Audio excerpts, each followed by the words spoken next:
नमस्कार मैत्रिणींनो, आज आपण चणा डाळीची पाणीपोळी बनवणार आहोत। सर्वात अगोदर आपण 1 वाटी चणा डाळ घेणार आहोत आणि चणा डाळ 2 तास भिजत घालणार आहोत।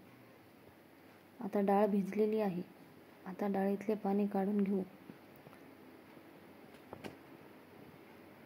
आता आपल्याला फोडणीसाठी लागणारे साहित्य 10 ते 12 हिरव्या मिरच्या, 7 ते 8 लसूण पाकळ्या, कोथिंबीर, थोडासा कढीपत्ता आणि थोडे जिरे। त्यानंतर हे वाटण तयार करायचं। आता थोडासा लसूण वाटून घेऊया।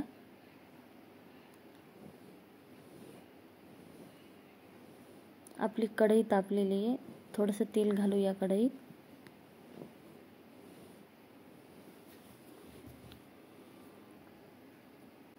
थोडीशी मोहरी, थोडे जिरे आणि वाटलेला लसूण घालूया।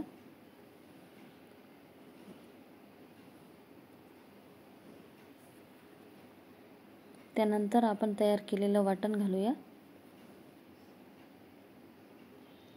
आता चांगलं परतून घेऊया याला। थोडं तेल सुटेपर्यंत थोडी हळद घालूया।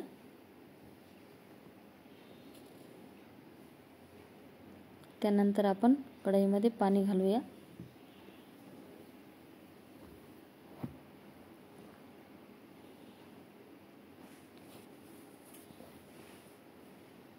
आता पाण्याला उकळी येईपर्यंत आपण डाळीचं वाटण तयार करूया।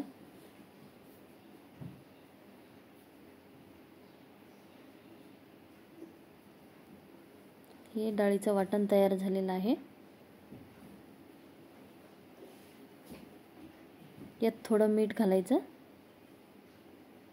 आणि चांगलं फेटून घ्यायचं। एकत्र करायचं छान आणि आपल्या पाण्याला उकळी येईपर्यंत छोटे छोटे गोळे बनवून तयार करून घ्यायचे।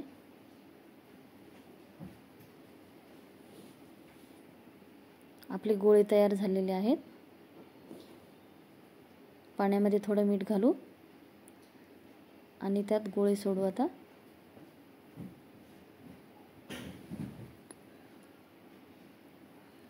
आपली गोळ्याची भाजी तयार आहे। ही रेसिपी नक्की ट्राय करा आणि चॅनलला सबस्क्राइब करा। धन्यवाद।